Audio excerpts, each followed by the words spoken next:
But point being, I'm the Pac-12 guy here. I'll let you two go first before I talk about our league out here on the West Coast. I think everybody jumped to an opinion after one game and 1 week. Hey, Pac-12 is out based on Utah's loss to Florida. Where do you guys net out with that as a real scenario as SC jumps into the top 10? Yeah, I think it's you look at the storylines within college football this year, and you look at the past, like SC's a blue blood. Like it's one of those teams that when they're good at football, it's good for college football, and they haven't been consistently for a minute. And so I think this is a year. You got Lincoln Riley coming back. You got Caleb Williams. You got those receivers. You got a lot of people coming into that program a lot of transfers to hopefully get them back in that reign that they've had. And so I think that they could. I think their season sets up for them to make a really good run and to cap it off with a game against Notre Dame. And so they obviously play Utah, I think, October 15th, so middle of the season. That'll be a big game for them. I feel like that'll be like a good like oil check. Just like, all right, are we who we say we are? Because I'm sure Utah will probably make a run now that they lost to Florida and probably go 5-1, 6-1 before that game. And that'll be a game in their mind where, like, all right, if we want to get back on track, get back in a good bowl game, New Year's Six bowl game, that's a game they got to win. So to me, that's a date to circle for USC. And then, like I said, I think their schedule sets up for them to make a run. And I think they really can run the tables. And I don't think they play Oregon. I think they will meet them in the Pac-12 championship, I think. Yep, you're right on. You're right on with that. Yeah. All right, what do you think, Clint? Is the Pac-12 out of it? No, hell no, they ain't out of it. No, I mean, that's silly. I mean, when I first heard it, I was like, what are we doing here, man? I mean, look, Utah's going to benefit from the fact that they started out so high in the preseason rankings. They're going to benefit because they started out number 7, first of all. Secondly, they're going to benefit because Florida is going to end up, you've already seen it. I think what they jump to 12 in the AP poll today after being unranked. I mean, Florida's a top 10, top 15 football team. So that loss, them going to the swamp and battling down to the very last play is going to end up being a positive on Utah's resume when it's all said and done. So if Utah ends up winning out, they got to play SC and they got to play Oregon, I believe, the last game of the season. If they win out, they're going to be in the conversation. I'm not saying they're getting in, but I'll be damned if I'm going to have the conversation that they're for sure out.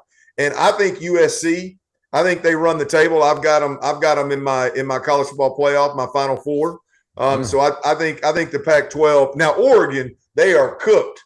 You might as well have you some duck wraps. I used to do a bunch of duck hunting. We'd shoot some ducks and we'd fillet them duck breasts up and wrap them up in bacon and put them on that grill. You might as well grill you up some duck. They are done. Put a fork in their ass. They are done. But USC and Utah, they both either or. Both of them can't stay alive because they got to play each other. But either or, one of them, whoever comes out, unscathed the rest of the way, has definitely got a chance.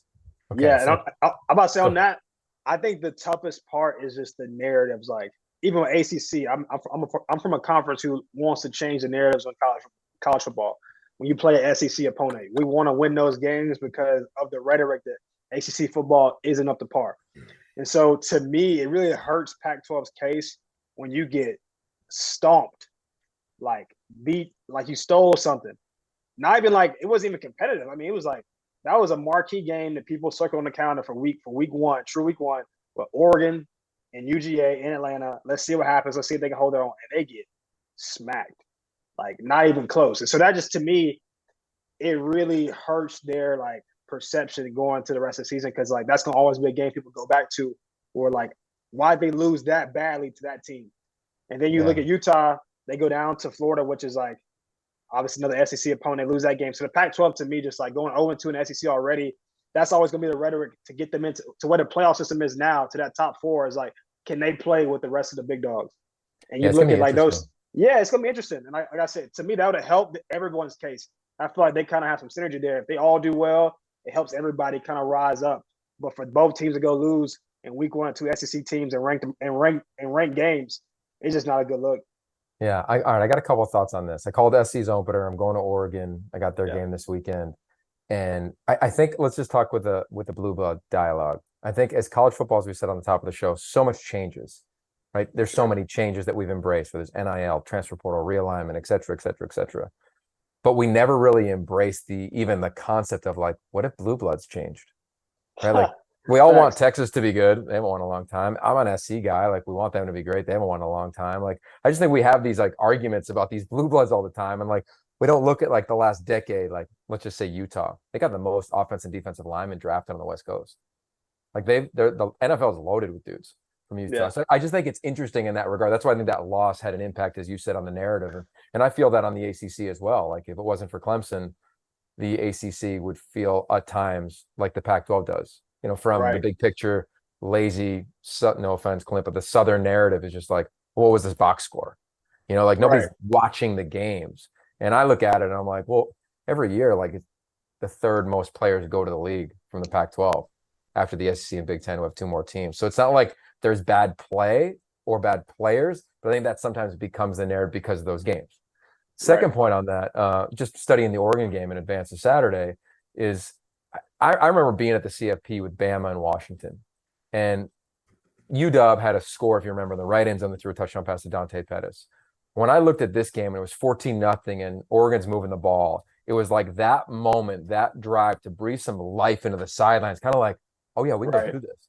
And when they threw that bad pick, it was a wrap in that regard. So I don't think like if Oregon had to go play another elite team in the country, it's going to be the same score. I think they got to give themselves some opportunities to just feel a little breath of fresh air. And I think they never had it. And then you saw the missed tackles, and it was not great football. Yeah, it got ugly. It got real ugly.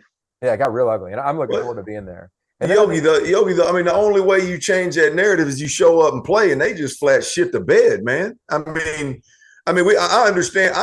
the Pac-12's is a little bit of like the little brother kind of because of the West Coast now, and I think that's such a dynamic. That's not just about the football in the conference. It's there's monies involved, and there's ratings involved, and that's such a beyond my simple-minded ass. It's such a difficult formula to figure out exactly why the Pac-12 suffers. But man, like they got to when you get an opportunity to play Georgia, you got to do what Utah did. You got to come in and play ball. You can't just shit the bed. Yeah, I think that's fair. I think that though, just a reminder, right? And again, I think this is what college football is. It's what have you just done for me in the last 7 days, right? Or the last 24 hours. Like they rolled Ohio State last year. Like just to roll the tape back. So I just think like, let's pause the brakes on like totally burying a team or elevating a team. Like I think that's what we love about college football, but also a part of college football that we need to like address and say, hold on, let me take a minute. Cause I go back to like 2016. Who doesn't remember Alabama totally owning SC in the opener? Well, at the end of the year, they changed quarterbacks, and it was Sam Darnold in an awesome game at the Rose Bowl. They beat Penn State. The next year, they lose to Ohio State, but they go to the Cotton Bowl. Like, I'm just going to be intrigued to see how it shakes. It's not like Oregon doesn't have talent to that point. Like, it's not like they don't have players that will play at the next level. So we'll see. I'll be back next week and let you know what I learned from when I got up there. I guess I would add that. Go ahead. And then I was going to say on the last point around the playoff, because that was the topic of like, is the Pac-12 dead? I love how you both said no. And I think that's fair. Like, let it play out. Like, to me, as a Heisman voter, Anthony Richardson is clearly in the dialogue, as is Stetson Bennett after what we saw in week 1.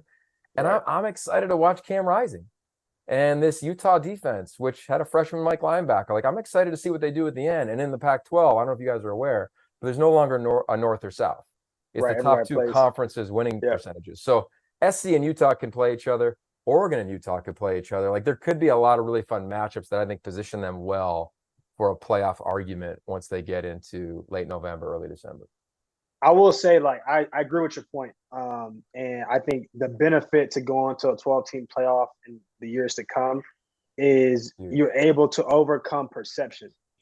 Only reason I say this, like what me and my man have said, I think it matters so much is because a team like Oregon and SC, I feel like those, and that's the benefit. That is like the benefit to the way the 4 teams are now. Like every week matters. But when you get to 12-team playoff, you can have some mulligans. Right now, you look at the playoff schedule, I feel like every week from week 1, you got to come out and assert yourself.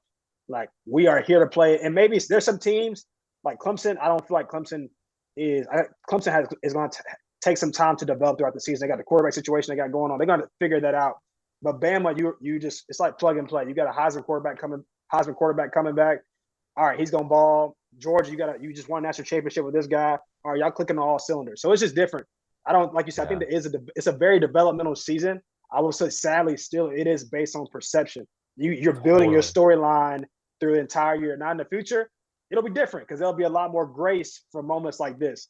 Okay, so both of you give me your answers to this. Are you a body of work guy, or are you for best at the time guy? Like we get to December, what is it? December 4th. Yeah. Are you saying for best, let's ride? Are you saying best body of work from the whole season? With where I think for best is a lazy ass take, in my opinion. I think it's got to be about body of work. Like you can't. I'll give you a perfect example, and this is a very tough argument because they went on and won the national championship. But I'm okay with saying I'm in this group, right? Yeah, Ohio State, and I don't remember what year it was. Whatever year they won it with Zeke and them boys. They go out and they lose a game at home to a 500 Virginia Tech football team. To me, that matters. Like you got to, when we talk about the 4 best teams in America that deserve a chance in the college football playoffs, you need to have handled your business to a degree of where when a 500 football team comes in to your house, which is one of the most difficult places to play, you mop the floor with them. And I'm not saying, look, that should have kept them out of the playoffs, because off the top of my head right now, I can't think of who got in, who they got in over, and I can't think of exactly how it all unfolded. But to me, Baylor TCU. Was it that year? It may have been our producer. It may have been, but when my point is it's got to be about body. We can't just get to the end of the season and go, man, I know Team X got 2 losses, but man, they got some bad dudes and they're hot the last month of the season, man. Like it can't be that. Stuff has to matter.